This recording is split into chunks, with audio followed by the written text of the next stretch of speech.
Hi everybody, we are now all the way up to chapter 8 of Alice in Wonderland by Lewis Carroll. Chapter 8, The Queen's Croquet Ground.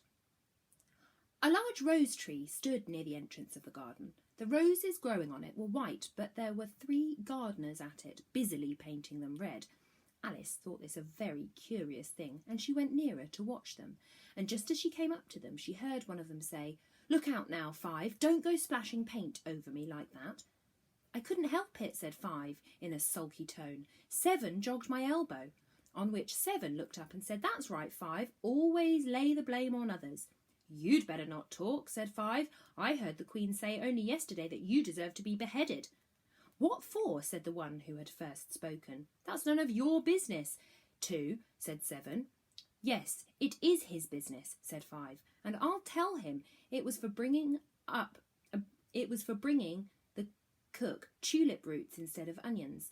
7 flung down his brush and had just begun, of all the unjust things, when his eye chanced to fall upon Alice, as she stood watching them, and he checked himself suddenly. The others looked round also, and all of them bowed low. "Would you tell me," said Alice, a little timidly, "why you are painting those roses?" 5 and 7 said nothing, but looked at 2.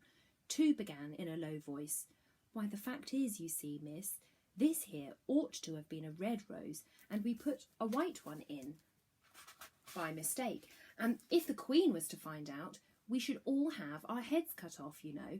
So you see, miss, we're doing our best before she comes to—" At this moment 5, who had been anxiously looking across the garden, called out, "The Queen! The Queen!" and the 3 gardeners instantly threw themselves flat upon their faces.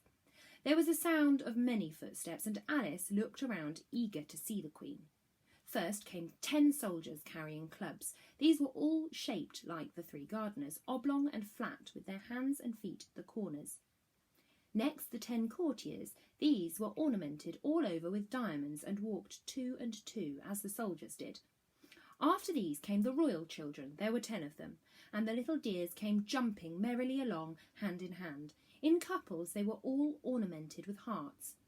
Next came the guests, mostly kings and queens, and among them Alice recognised the White Rabbit. It was talking in a hurried, nervous manner, smiling at everything that was said, and went by without noticing her.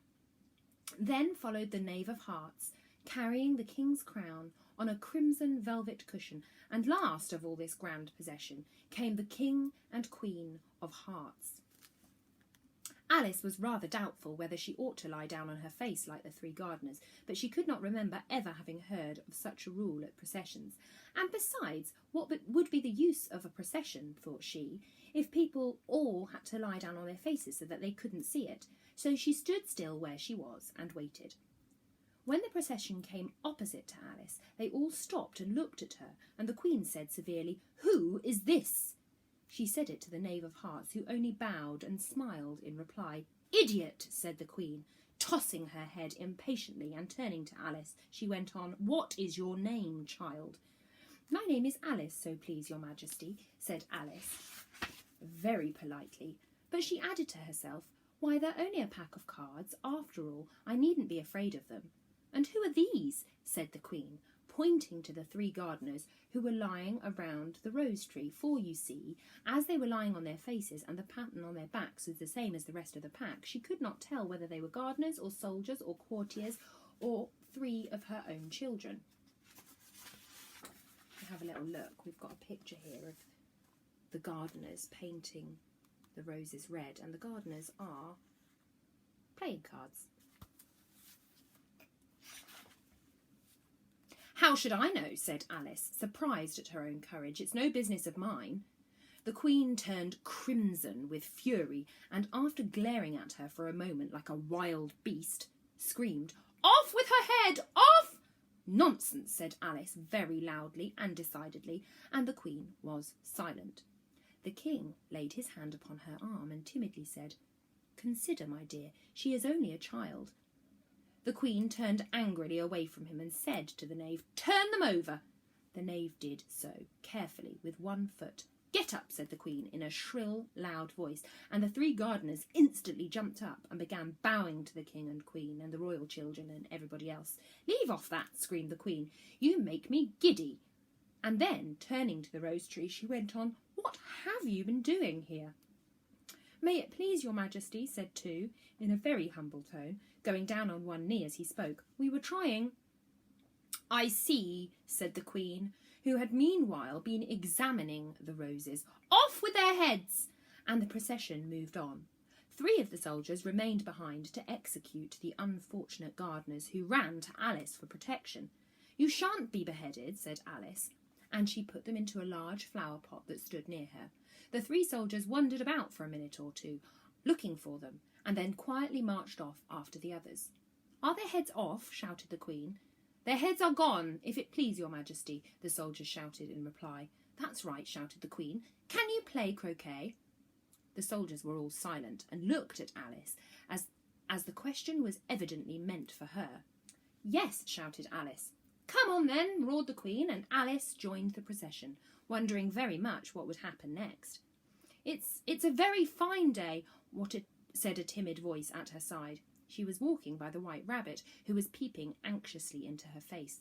"Very," said Alice. "Where's the Duchess?" "Hush, hush," said the Rabbit in a low, hurried tone. He looked anxiously over his shoulder as he spoke, and then he raised himself up on tiptoe and put his mouth close to her ear and whispered, "She's under a sentence of execution." "What for?" said Alice. "Did you say, 'What a pity'?" the Rabbit asked. "No, I didn't," said Alice. "I don't think it's all a pity. I said, 'What for?'" "She boxed the Queen's ears," the Rabbit began. Alice gave a little scream of laughter. "Oh, hush," the Rabbit whispered in a frightened tone. "The Queen will hear you. You see, she came rather late, and the Queen said—" "Get to your places!" shouted the Queen in a voice of thunder, and people began running around in all directions, tumbling up against each other. However, they got settled down in a minute or 2, and then the game began. Alice thought she had never seen such a curious croquet ground in all her life. It was all ridges and furrows, and the balls were live hedgehogs, and the mallets were live flamingos, and the soldiers had to double themselves up to stand upon their hands and feet to make the arches. The chief difficulty Alice found at first was in managing her flamingo, but she succeeded in getting its body tucked away comfortably enough under her arm with its legs hanging down. But generally she had just got its neck nicely straightened out and was going to give a hedgehog a blow with its head. It would twist itself around and look up in her face with such a puzzled expression that she couldn't help but burst out laughing. And when she had got its head down and was going to begin again, it was very provoking to find that the hedgehog had unrolled itself and was in the act of crawling away. Besides all this, there was generally a ridge or furrow in the way wherever she wanted to send the hedgehog, and as the doubled-up soldiers were always getting up and walking off to other parts of the ground, Alice soon came to the conclusion that it was a very difficult game indeed. The players all played at once, without waiting for turns, quarrelling all the while and fighting for the hedgehogs, and in a very short time the Queen was in a furious passion and went stamping about and shouting, "Off with his head!" or "Off with her head!" about once every minute. Alice began to feel very uneasy. To be sure, she had not as yet had any dispute with the Queen, but she knew that it might happen any minute, and then she thought, "What would become of me? They're dreadfully fond of beheading people here. The great wonder is that there's anyone left alive." She was looking about for some way of escape and wondering whether she could get away without being seen, when she noticed a curious appearance in the air. It puzzled her very much at first, but after watching it a minute or 2, she made it out to be a grin. She said to herself, "It's the Cheshire Cat. Now I shall have somebody to talk to." "How are you getting on?" said the cat, as soon as there was mouth enough for it to speak with. Alice waited till the eyes appeared, and then nodded. It's no use speaking to it, she thought, till its ears have come, or at least one of them. In another minute the whole head appeared, and then Alice put down her flamingo and began an account of the game, feeling very glad that she had someone to listen to her. The cat seemed to think that there was enough of it now in sight, and no more of it appeared.